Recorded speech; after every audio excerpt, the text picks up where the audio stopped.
जी बिल्कुल, सिंध की सियासत में अब जो है वो निगरान वज़ीर आला आने वाला है और सिंध की सियासत में अब जो है वो इलेक्शन की तैयारियां शुरू हो चुकी है। जीडीए जो है वो अपनी भरपूर तैयारियां कर रही है और साथ साथ एक अलायंस बनाया जा रहा है मजबूत, और साथ साथ जो है वो अब एमक्यूएम के साथ मुशावरत भी चल रही है इस वक्त वज़ीर आला निगरान के हवाले से। इस वक्त हमारे साथ मौजूद हैं जीडीए के रहनुमा पीर सैयद जो इस्माइल शाह साहब। उनसे जानते हैं कि इस वक्त जो है सूरत हाल क्या है। सर पहले तो आपका बहुत बहुत शुक्रिया, आपने हमें वक्त दिया। सूरत हाल इस वक्त क्या है कि मजबूत अलायंस बनने जा रहा है, और साथ साथ ये बताएं कि इस वक्त जो है स्ट्रेटजी क्या बनाई जा रही है आपकी तरफ से। बिस्मिल्लाहिर्रहमानिर्रहीम। सबसे पहले आपका शुक्रिया कि आपने अपने चैनल पे मुझे बुलाया, बिठाया।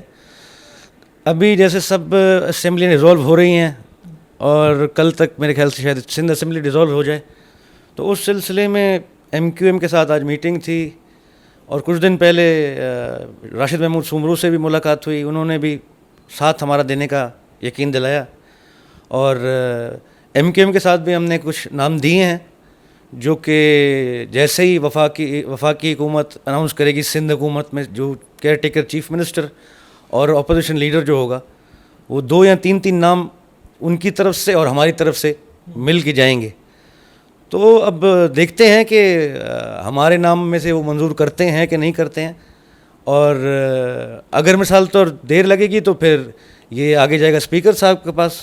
स्पीकर अगर नहीं कर पाएंगे फैसला तो फिर जाएगा इलेक्शन कमीशन। तो देखते हैं कि आपस में ये लोग बनते हैं इस बात पे कि नहीं, और आगे जो इलेक्शन आनी है, फ़िलहाल तो ये केयर टेकर जब बने इलेक्शन के लिए, फ़िलहाल हमने आपस में एक दूसरे के साथ बैठ के मीटिंगें की हैं, और जहाँ जहाँ गुंजाइश है, जहाँ एमक्यूएम है, जहाँ हम हैं, या जहाँ पे JUIF है, तो आपस में हम कोशिश करेंगे एक दूसरे का साथ दें और पीपल्स पार्टी के ख़िलाफ़ एक अच्छा मजबूत अलायंस लेके उतरें। और इनके जो 15 साल में मुल्क के साथ, मईशत के साथ हुआ है, जो कि इन्होंने कल रात तक भी मिसाल कोशिशें की हैं कि 1 से 5 से 10 ग्रेड की नौकरियां 500-700-800 अपनी मर्ज़ी से निकाल रहे थे, जो कि एमक्यूएम ने पिटिशन दाखिल की कोर्ट में और वो वहाँ से बेसिकली स्टे मिल गया है। तो ये भी एक मरला है, अल्लाह खैर करे।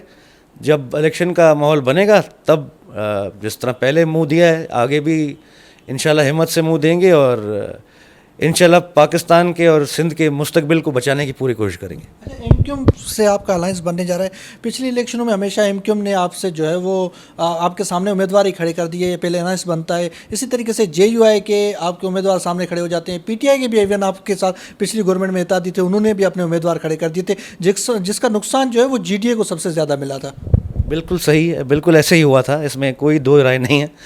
लेकिन अब एतमाद तो करना पड़ेगा एक दूसरे के ऊपर हमें, क्योंकि और रास्ता कोई नहीं है ना। क्योंकि वहाँ पे जो PDM बना तो उसके अंदर तो सारे ही मिल गए, रह गए सिर्फ हम।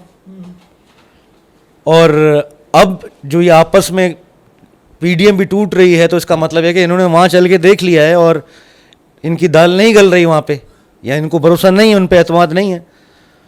तो इंशाल्लाह अल्लाह खैर करेगा। ये जो 15 साल में इनकी करप्शन है, सब कुछ आपसे छुपा कुछ नहीं है। और जो ये ट्रेन हादसा हुआ, इसकी भी मैं मजम्मत करना चाहूँगा। जहाँ पे CM साहब पहुँचे तो लोगों ने CM साहब को ऐसे दौड़ाया। तो इसके अलावा बहुत सारे जो सैलाब में मुतासर हुए लोग, और आटे का बुरहान, पानी का बुरहान थर के अंदर, तो ये सब चीज़ें आवाम को पता है। मीडिया, सोशल मीडिया पे आजकल लोग इतना एक्टिव हैं कि मैं नहीं समझता कि अभी इन झूठे खोखले नारों के ऊपर या एक चला रहा है इस ख़ानदान की हुकूमत, उस ख़ानदान की हुकूमत, अब मैं नहीं समझता। अब अवाम में बड़ा चेंज है। खैरपुर में बहुत सारी सियासी शख्सियात पीपल्स पार्टी में शामिल हो गई हैं। काजिम अली शाह जो आपके साथ हुआ करते थे, महरम अली शाह, अब क्या वहाँ पे जो वहाँ लोग कह रहे हैं, जो PTI पीपल्स पार्टी के स्पेशल, वो कह रहे हैं वहाँ लोग ही नहीं है जो हमारे सामने कैंडिडेट खड़ा करें। बड़ी खैरपुर बहुत बड़ा है ज़िला, लोग बहुत हैं। सिर्फ कहते हैं ना, ऊँट किस करवट बैठता है, बैठने तो दो। लोग आ जाएंगे, टिकटें हमारे पास ही हैं। उधर एक टिकट पे 20-20 उम्मीदवार हैं, उनमें से ही कोई हमारे पास आएगा। जिसको लायक समझेंगे हम टिकट देंगे। जी बिल्कुल, आपने जो है जीडीए रहनुमा पीर सैयद इस्माइल शाह की बात सुनी। उनका ये कहना था कि मजबूत अलायंस बनाया जा रहा है और साथ साथ उनका ये कहना था कि निगरान वज़ीर आला पे गौर शुरू कर दिया गया है और हमने जो है वो अपने निगरान वज़ीर आला जो है फाइनल कर दिए हैं। अपोजिशन जमातें जो है अपने नाम जो है इस वक्त सामने ज़ाहिर नहीं कर रही, लेकिन ये नाम जो है जिस दिन मुशावरा शुरू होगी उस टाइम जो है हम वज़ीर आला के सामने पेश करेंगे। इस वक्त जो है वो जीडीए, एमक्यूएम और जेयूआई के दरमियान अलायंस मजबूत बन चुका है, जो आने वाले इलेक्शन में जो है वो पीपल्स पार्टी के साथ मुकाबला करेगा। और इस वक्त जो सूरत हाल है वो जीडीए के जो पीर इस्माइल शाह जिस तरीके से बता रहे थे कि अब जो है वो इलेक्शन जैसे मुशावरत ख़त्म होगी उसके बाद इलेक्शन के हवाले से मुशावरत शुरू की जाएगी।